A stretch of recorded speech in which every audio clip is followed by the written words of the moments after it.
बिस्मिल्लाहिर्रहमानिर्रहीम। अस्सलामुअलैकुम दोस्तों, क्या हाल है? उम्मीद है आप सब लोग खैरियत से ही होंगे। दोस्तों, ये हमारा सेकंड लेक्चर है सीआरपीसी के मुतल्लिक। इससे पहले हमने डिस्कस किया था कॉग्निजेबल ऑफेंस या कॉग्निजेबल केस के मुतल्लिक कि कॉग्निजेबल ऑफेंस किसे कहते हैं। उसमें मैंने आप लोगों को बताया था कि according two clause F sub section 1 section 4 of CrPC, इसमें कॉग्निजेबल ऑफेंस और कॉग्निजेबल केस के मुतल्लिक डिफ़ाइन किया गया है कि वो तमाम के तमाम ऑफेंसेस जो कि सीआरपीसी के सेकंड शेड्यूल में आते हों या इसके अलावा किसी और लॉ ने किसी ऑफेंस को कॉग्निजेबल करार दिया है, तो वो तमाम के तमाम ऑफेंसेस जो है वो कॉग्निजेबल ऑफेंसेस है। और उसमें मैंने आप लोगों को ये भी बताया था कि कॉग्निजेबल ऑफेंस जो है उसमें एफआईआर रजिस्टर करेगी पुलिस, और उसके बाद जो है रजिस्टर करने के बाद एफआईआर रजिस्टर करने के बाद पुलिस के पास ये अथॉरिटी है कि वो अक्यूज़ को भी गिरफ़्तार कर सकती है और साथ ही साथ में जो है उस केस में मज़ीद इन्वेस्टिगेशन भी कर सकती है ताकि मज़ीद जो है वो एविडेंस कलेक्ट किए जा सकें और जो अक्यूज़ है उसको कोर्ट ऑफ लॉ में कन्वेक्ट किया जा सके। ठीक है, जो आज का जो हमारा लेक्चर है ये नॉन कॉग्निजेबल ऑफेंस और नॉन कॉग्निजेबल केस के मुतल्लिक है। जैसे कि कॉग्निजेबल ऑफेंस जो था, और इस लेक्चर के जो नोट्स है वो आप लोगों को डिस्क्रिप्शन में मिल जाएंगे। मैं वहाँ पर आप लोगों को लिंक प्रोवाइड कर दूँगा, वहाँ से आप लोग फ्री ऑफ कॉस्ट डाउनलोड कर सकते हैं। तो लेक्चर को ज़रूर सुनिएगा क्योंकि कुछ टेक्निकल पॉइंट्स है वो समझाने का मकसद है मेरा। ठीक है, जो हमारा कॉग्निजेबल ऑफेंस था वो सेक्शन 4 सब सेक्शन 1 के क्लॉज एफ में डिफ़ाइन किया गया था, और ये जो नॉन कॉग्निजेबल ऑफेंस और नॉन कॉग्निजेबल केस है ये क्लॉज एन में डिफ़ाइन किया गया है कि what is non cognizable offence and what is non cognizable case. तो डिस्कस करते हैं। Non-cognizable offense means an offense for, and non-cognizable case means a case in which police officer may not arrest without warrant। जैसे कि cognizable offence में मैंने आप लोगों को बताया था कि पुलिस जो है वो वारंट का इंतज़ार नहीं करती, बल्कि जो कॉग्निजेबल ऑफेंसेस में उसमें पुलिस वारंट का इंतज़ार नहीं करती बल्कि वो अक्यूज़ को अरेस्ट कर सकती है, क्योंकि ये पुलिस के पास क्या है, पावर है, क्योंकि वो जो ऑफेंस कमिट किया गया है वो क्या है, वो कॉग्निजेबल ऑफेंस है। ठीक है, यहाँ पर ये जो नॉन कॉग्निजेबल ऑफेंस है इसमें पुलिस जो है वो अक्यूज़ को अरेस्ट नहीं कर सकती। और मैंने आप लोगों को कॉग्निजेबल ऑफेंस और कॉग्निजेबल केस के बारे में भी बताया था कि जब कोई क्राइम कमिट होता है तो वो अगर वो कॉग्निजेबल ऑफेंस है तो उसको कॉग्निजेबल ऑफेंस कहा जाता है, और जब वो कोर्ट पहुंच जाए तो उसको कॉग्निजेबल केस कहा जाता है। इसी तरीके से जब एक क्राइम कमिट होता है उसको नॉन कॉग्निजेबल ऑफेंस कहा जाता है। अगर वो नॉन कॉग्निजेबल ऑफेंस है तो नॉन कॉग्निजेबल ऑफेंस कहा जाता है। और जब वो ऑफेंस जो है वो कोर्ट पहुंच जाए, ठीक है, तो उसको फिर बाद में जो है वो नॉन कॉग्निजेबल ऑफेंस नहीं कहा जाता बल्कि उसे कहा जाता है नॉन कॉग्निजेबल केस। तो नॉन कॉग्निजेबल केस में पुलिस जो है without warrant from the magistrate, यानी कि जब तक के मजिस्ट्रेट वारंट इशू ना कर दे उस वक्त तक पुलिस जो है उस अक्यूज को गिरफ्तार नहीं कर सकती। फॉर एग्जाम्पल, ए ने बी को मारा, ठीक है, और मतलब ऐसा नहीं मारा कि वो कॉग्निजेबल ऑफेंस बन जाए। फॉर एग्जाम्पल, थप्पड़ मारा है या ए ने बी को जो है डिफेम किया है, ठीक है, बी थाने पहुंचा, वहाँ पर पुलिस को बताया कि भाई ये फ़लाँ बंदे ने या मुझे मारा है या उसने मुझे डिफेम किया है, तो पुलिस जो है वो उनके पास एक बुक होता है जिसको रोज़नामचा कहते हैं। उसमें वो लिख देंगे कि भाई ए ने जो है बी को डिफेम किया या ए ने बी को मारा है, थप्पड़ मारा है या मतलब जैसा भी मारा है, वो कॉग्निजेबल ऑफेंस नहीं होना चाहिए, यानी कि उसको ऐसा ना मारा हो कि वो कॉग्निजेबल ऑफेंस बन जाए। तो पुलिस लिख देगी अपने उस बुक में, रोज़नामचा में, कि ए ने बी को मारा है, और वो जो इन्फॉर्मेंट है या जो विक्टिम है उसको रेफ़र कर देगी मजिस्ट्रेट के पास। अब जब केस मजिस्ट्रेट के पास जाएगा तो अगर मजिस्ट्रेट को लगे कि ये जो अक्यूज़ है इसको अरेस्ट करना चाहिए तो मजिस्ट्रेट वारंट इशू करेगी, ठीक है, मुतल्लिका थाने को, कि जो अक्यूज़ है उसको अरेस्ट किया जाए। और केस में मज़ीद इन्वेस्टिगेशन की जाए, तो उसके बाद पुलिस के इख्तियारात आ जाते हैं पुलिस के पास। वो जाके उस अक्यूज़ को वारंट दिखा के उस अक्यूज़ को अरेस्ट कर देंगे और केस में मज़ीद इन्वेस्टिगेशन कर सकते हैं। जबकि जो हमारा नॉन कॉग्निजेबल केस है उसमें इन्वेस्टिगेशन भी नहीं की जाती जब तक के मजिस्ट्रेट के ऑर्डर्स ना आ जाए। In simple language, non-cognizable offense means an offense for which police officer has no authority to arrest without warrant। वो तमाम के तमाम offenses जिसमें पुलिस ऑफिसर के पास कोई अथॉरिटी नहीं है कि वो किसी भी अक्यूज को विदाउट वारंट फ्रॉम मजिस्ट्रेट वो उस अक्यूज को अरेस्ट कर सकें। ठीक है, तो अथॉरिटी नहीं है जो पुलिस है उनके पास। In non-cognizable offense, FIR is not registered and an officer in charge of a police station enter the substance of the offense in a book and refer the informant to the magistrate।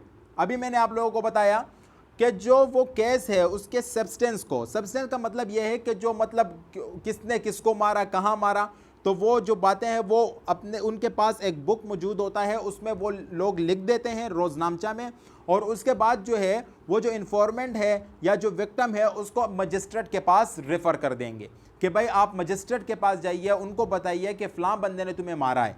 ठीक है, अगर magistrate ने सोचा कि नहीं ये जो accuse है इसको गिरफ़्तार होना ज़रूरी है या इस अक्यूज़ को गिरफ़्तार करना ज़रूरी है, तो मजिस्ट्रेट साहब क्या करेंगे, जिनकी जुरिस्डिक्शन होगी वो एक वारंट इशू करेंगे मुतल्लिक ताने को कि भाई ये जो अक्यूज़ है इसको गिरफ्तार कर दिया जाए।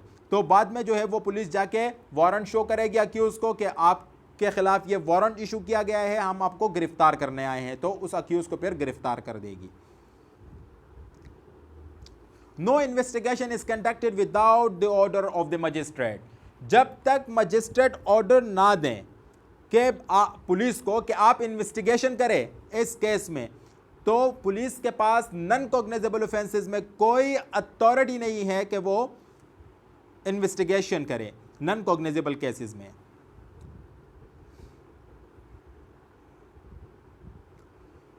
Under section 155 subsection 2 of CRPC, police officer is not authorized to investigate into a non-cognizable offense without the power of the magistrate of the first and second class having power to try such case or send the same for trial to the court of session।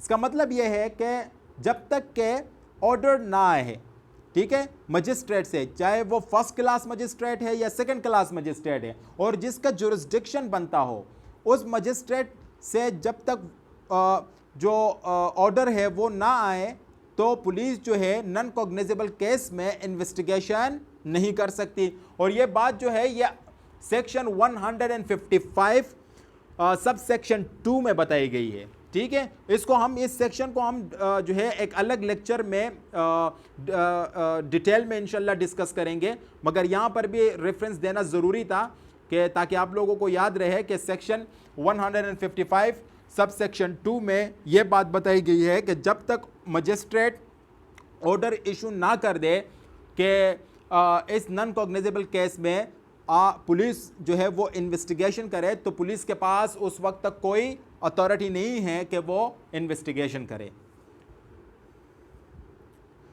Investigation of non cognizable case would not be illegal if it is conducted during investigation of cognizable case या during the investigation of cognizable offence. इसका मतलब यह है, for example एक cognizable offence है और दूसरा non cognizable offence है। फॉर एग्जांपल लड़ाई हुई, उसमें एक बंदा जो है वो मारा गया है, ठीक है, वो मर चुका है, तो ये क्या है, सेक्शन 302 के तहत उस अक्यूज़ को सज़ा दी जाएगी। तो ये क्या है, ये एक कॉग्निजेबल ऑफेंस है। और एक शख्स है जिसको मतलब तप्पड़ से मारा गया है या उसको जो है छोटी मोटी चोट आई है, तो वो जो केस है वो क्या है, वो नॉन कॉग्निजेबल ऑफेंस है। अब ये जो नॉन कॉग्निजेबल ऑफेंस है, इसमें पुलिस के पास कोई इख्तियार नहीं है कि वो इन्वेस्टिगेशन करे जब तक के मजिस्ट्रेट से ऑर्डर ना आए और या वो जो अक्यूज़ है उसको गिरफ्तार भी नहीं कर सकती जब तक कि मजिस्ट्रेट वारंट इशू ना कर दे। और यहाँ पर जो है वो इन्वेस्टिगेशन भी कर सकती है कॉग्निजेबल केस में, यानी कि जो कत्ल हुआ है उसमें FIR रजिस्टर्ड होगी, इन्वेस्टिगेशन भी कर सकती है और साथ में अक्यूज़ को भी गिरफ्तार कर सकती है। अगर कॉग्निजेबल ऑफेंस के दौरान ये जो नॉन कॉग्निजेबल ऑफेंस है इसका भी इन्वेस्टिगेशन हो जाए तो वो इन्वेस्टिगेशन जो है वो इल्लीगल नहीं होगा।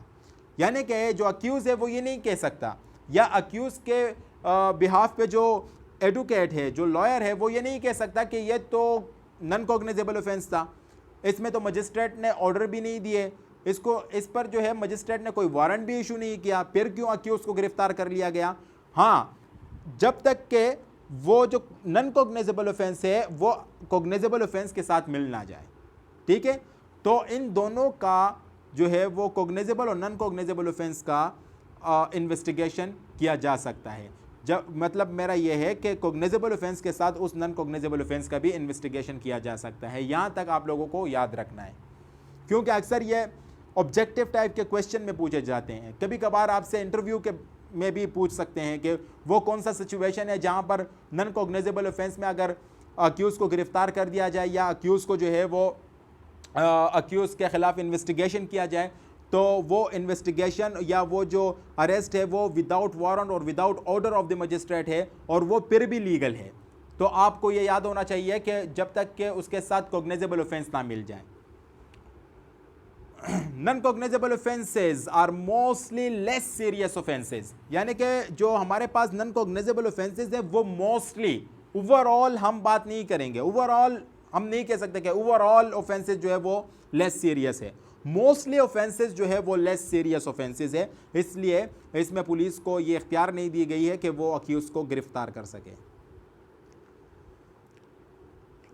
सेक्शन 500 ऑफ PPC डिफामेशन, ये एक एग्जाम्पल है नॉन कॉग्निजेबल ऑफेंस का। इसमें भी FIR रजिस्टर्ड नहीं हो सकती, इसमें भी इन्वेस्टिगेशन नहीं हो सकती, इसमें भी अक्यूज़ को गिरफ्तार नहीं किया जा सकता जब तक के वारंट इशू ना हो जाए कि अक्यूज़ को गिरफ्तार कर दिया जाए, ऑर्डर ना आ जाए मजिस्ट्रेट की तरफ से कि अक्यूज़ के खिलाफ जो है या इस नॉन कॉग्निजेबल ऑफेंस में मज़ीद इन्वेस्टिगेशन की जाए। सेक्शन 323 और ताज़ीरात Pakistan, Pakistan penal code, simple hurt, मामूली सी चोट लगी है, हल्का सा खफीफा, जिसको हम खफीफा, सजाए खफीफा, अगर फॉर एग्जांपल लड़ाई हुए एक को सजाए खफीफा हुआ, ठीक है, खफीफा का मतलब यह है माइनर इंजरी, तो उसमें भी FIR रजिस्टर करने की कोई ज़रूरत नहीं है। जो विक्टिम है उसको मजिस्ट्रेट के पास रेफ़र कर दिया जाएगा और मजिस्ट्रेट के अगर ऑर्डर आए कि इन्वेस्टिगेशन किया जाए या अक्यूज़ को गिरफ्तार किया जाए तो वो वारंट इशू कर देगा, उसके बाद अक्यूज़ को गिरफ्तार किया जाएगा। और एक बात याद रखिएगा कि अगर नॉन कॉग्निजेबल ऑफेंस है, मजिस्ट्रेट के पास जो मजिस्ट्रेट की तरफ से जो है ऑर्डर आया कि भाई इन्वेस्टिगेशन किया जाए, तो इन्वेस्टिगेशन ऐसा किया जाएगा जैसा कि कॉग्निजेबल ऑफेंस में किया जाता है। ठीक है, तो ये बात याद रखिएगा, यानी कि आम इन्वेस्टिगेशन नहीं, जैसा कॉग्निजेबल ऑफेंस में इन्वेस्टिगेशन किया जाएगा उसी तरीके से इस केस में भी इन्वेस्टिगेशन किया जाएगा। सेक्शन 404 ऑफ ताज़ीरात Pakistan, misappropriation of property, ये भी एक क्या है, नॉन कॉग्निजेबल ऑफेंस है। इसमें भी FIR रजिस्टर करने की कोई ज़रूरत नहीं है, बल्कि जो पुलिस है वो अंडर सेक्शन 155 सब सेक्शन 4 के तहत जो ऑफेंस है उसकी जो सब्सटेंस वो इंटर कर देगी अपने बुक में, जो जिसको कहते हैं रोज़नामचा, और उस रोज़नामचे के बाद जो है उसमें सब्सटेंस लिखने के बाद जो है उस बंदे को मजिस्ट्रेट के पास रेफ़र कर देंगे कि आप जाएं, मजिस्ट्रेट के पास जाएं और मजिस्ट्रेट से कहें कि आपका जो भी ग्रीवेंस है, और अगर मजिस्ट्रेट की तरफ से ऑर्डर आया तो इन्वेस्टिगेशन कर लेंगे, अगर वारंट आया तो उस अक्यूज़ को गिरफ़्तार कर लेंगे। तो ये नॉन कॉग्निजेबल ऑफेंसेस के बारे में था। उम्मीद है कि आप लोगों को ये लेक्चर पसंद आया होगा, और अगर आप लोगों को ये लेक्चर अच्छा लगा हो तो चैनल को सब्सक्राइब कर दीजिएगा, और आप लोगों को इस लेक्चर के नोट्स भी मिल जाएंगे फ्री ऑफ कॉस्ट, जाके डिस्क्रिप्शन में लिंक दे दूंगा मैं, वहाँ से आप लोग डाउनलोड कर दीजिएगा। तो अब तक के लिए मुझे इजाज़त दीजिएगा। अल्लाह हाफ़िज़ एंड टेक केयर।